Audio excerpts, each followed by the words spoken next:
ನೋಡಿ ಎಷ್ಟು ಜನ ಯಾವ್ಯಾವ ಭಾಷಿಕರಿದ್ದಾರೆ ಅನ್ನೋ ರಿಪೋರ್ಟ್ ಕೂಡ ಸಿಕ್ಕಿದೆಯಂತೆ ಕರ್ನಾಟಕಕ್ಕೆ. ಫಕೀರ್ ಮತ್ತು ವಸೀಂ ಲೇಔಟ್ನಲ್ಲಿ ಟೋಟಲ್ ಆಗಿ 239 ಕುಟುಂಬ ವಾಸ ಮಾಡ್ತಾ ಇದೆ. ಅದರಲ್ಲಿ ಸರ್ಕಾರದ ಪ್ರಕಾರ 108 ಕನ್ನಡಿಗರ ಕುಟುಂಬ ಇದೆ, 103 ಉರ್ದು ಭಾಷಿಕರ ಕುಟುಂಬ ಇದೆ, 13 ತಮಿಳು ಭಾಷಿಕರ ಕುಟುಂಬ ಇದೆಯಂತೆ, 11 ಹಿಂದಿ ಭಾಷಿಕರ ಕುಟುಂಬ ಇರೋದ್ರ ಬಗ್ಗೆ ಕೂಡ ಹೇಳಲಾಗ್ತಾ ಇದೆ.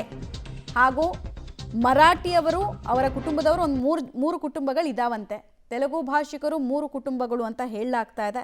ಬಟ್ ಇದನ್ನೂ ಅಷ್ಟು ಈಸಿಯಾಗಿ ಸುಮ್ಮನೆ ಭಾಷೆ ಮಾತಾಡಿದ್ರು ಅನ್ನೋ ಕಾರಣಕ್ಕೆ ಅವ್ರನ್ನ ಹಿಂದಿ ತಮಿಳು ತೆಲುಗು ಅಂತ ಏನಾದರೂ ವೆರಿಫೈ ಮಾಡಿದ್ರೆ ಅಥವಾ ಸಾಲಿಡ್ ಡಾಕ್ಯುಮೆಂಟ್ ಸಪೋರ್ಟಿಂಗ್ ಡಾಕ್ಯುಮೆಂಟನ್ನು ಈಸ್ಕೊಂಡ್ರೆ ಅನ್ನೋದು ಪ್ರಶ್ನೆ. ಏನು ಸಾಲಿಡ್ ಡಾಕ್ಯುಮೆಂಟ್ ಅಂತ ನೀವು ಕೇಳ್ಬೋದು.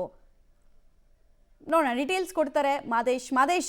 ಈಗ ಸರ್ಕಾರ ಏನೋ ಪಟ್ಟಿ ಮಾಡ್ಕೊಂಡಿದೆ ಯಾವ್ಯಾವ ಭಾಷಿಕರು ಎಷ್ಟೆಷ್ಟು ಜನ ಇದ್ದಾರೆ ಅಂತೆಲ್ಲ ಹೇಳೋದ್ರ ಮೂಲಕ. ಇದ್ರಲ್ಲಿ ನೋಡಿದ್ರೆ ಉರ್ದು ಭಾಷಿಕರು ಕನ್ನಡ ಭಾಷಿಕರಿಗಿಂತ ಕಂಪೇರ್ ಮಾಡಿದ್ರೆ ಒಂದು 5 ಕುಟುಂಬಗಳು ಕಡಿಮೆ ಇದೆ ಅಂತ. ಬಟ್ ರಿಯಾಲಿಟಿ ನೋಡಿದಾಗ ನಿಮಗೆ ಹೇಗೆ ಕಾಣಿಸ್ತಾ ಇತ್ತು?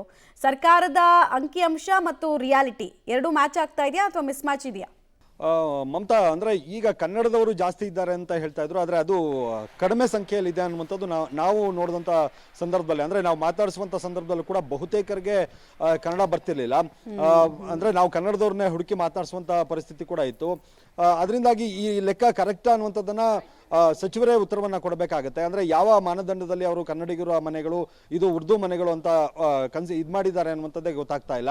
ಒಟ್ಟಾರೆ ಈಗ ಸರ್ಕಾರಕ್ಕೆ ಸಲ್ಲಿಕೆ ಆಗಿರುವಂಥ ಲಿಸ್ಟ್ ಇದು. ಅಂದರೆ ಯಾವೆಲ್ಲ ಕುಟುಂಬಗಳು ಕನ್ನಡ ಭಾಷಿಕರೆಷ್ಟು, ಹಾಗೆ ಉರ್ದು ಭಾಷಿಕರೆಷ್ಟು, ತಮಿಳವ್ರು ಯಾರಾದರೂ ಇದ್ದಾರಾ ಅಥವಾ ತೆಲುಗು ಅವರು ಇದ್ದಾರಾ ಅನ್ನುವಂಥದ್ದು, ತೆಲುಗು 3 ಕುಟುಂಬಗಳೇನಿದ್ದಾವೆ ಅನ್ನುವಂಥದ್ದು.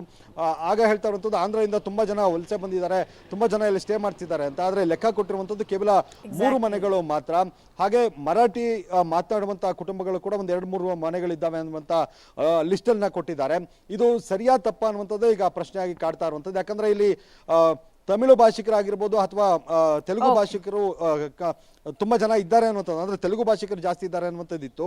ಆದರೆ ಇಲ್ಲಿ ಮಾತ್ರ ಕೇವಲ 3 ಮನೆ ಅಂತ ತೋರಿಸಿದ್ದಾರೆ. ಇದು ಯಾವ ರೀತಿಯಾಗಿ ಲೆಕ್ಕ ಮಾಡಿದ್ದಾರೆ ಅನ್ನುವಂಥದ್ದು ಈಗ ಪ್ರಶ್ನೆ ಆಗಿರುವಂಥದ್ದು. ಮಮತಾ, ಧನ್ಯವಾದ ಮಾದೇಶ್. ತಮ್ಮೆಲ್ಲ ಮಾಹಿತಿಗಾಗಿ. ಗೊಂದಲದ ಗೂಡಾಗಿದೆ ಸ್ಟ್ಯಾಟಿಸ್ಟಿಕ್ಸ್ ಕೂಡ. ಯಾಕಂದ್ರೆ ರಿಯಾಲಿಟಿನಲ್ಲಿ ನಮ್ಮ ರಿಪೋರ್ಟರ್ಸ್ ಹೋದಾಗ ಸುಮಾರು ಜನರನ್ನ ಹುಡುಕಿ ಕನ್ನಡದವ್ರನ್ನ ಮಾತಾಡಿಸ್ಬೇಕಾಗಿತ್ತು. ಬಟ್ ಸರ್ಕಾರ ಹೇಳ್ತಾ ಇರೋದು ನೋಡ್ತಾ ಇದ್ರೆ ಮೇಜರ್ಲಿ ಅವರೇ ಇದ್ದಾರೆ ಅಂತ ಹೇಳ್ತಿದ್ದಾರೆ.